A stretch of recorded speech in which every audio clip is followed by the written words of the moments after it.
In today's video, I'm going to teach you how to send WhatsApp messages directly from Google Sheets automatically. This is a great way to streamline your communication workflow, especially if you're managing large volumes of messages or if you're using WhatsApp for customer outreach. It's a simple yet powerful tool, and I'm excited to walk you through it step by step. First, we're going to start by heading over to Google Sheets. You can use Google Sheets in your web browser, and if you haven't already, you'll want to sign into your Google account. Once you're in Google Sheets, you can create a new spreadsheet or open an existing one if you've already started setting things up. This sheet will become your central hub for managing the data you want to use in your WhatsApp messages.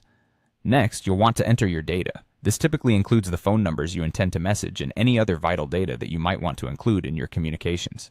Think about your spreadsheet like a database. Each row represents a separate message, and each column holds specific details, such as names, contact numbers, or custom messages. Take your time here to organize the data clearly, because this will ensure that everything runs smoothly later on. Now that you have your data set up, the next thing you'll want to do is enter the amount, if relevant to your messages.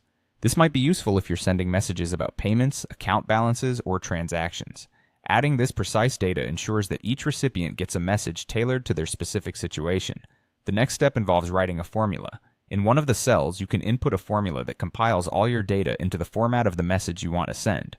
This could be something like a Google Sheets formula or script that takes variables from your rows, such as a recipient's name and their specific amount, and combines them into a template message. Ensure that your formula captures all the necessary data from each column, so your message is complete and coherent. Once your formula is ready and your messages are properly formatted, it's time to hit send. Ideally, your Google Sheets setup will have a button or a script function that enables you to trigger sending messages from within the sheet itself.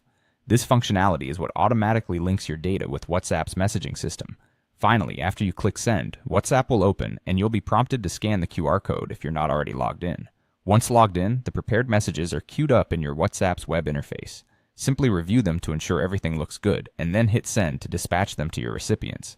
And that's it. You've now automated WhatsApp messaging straight from Google Sheets. This setup not only saves you time, but also prevents mistakes that can happen when sending messages manually. With this efficient process, you can maintain personalized communication at scale, keeping your audience informed with minimal effort. Happy messaging!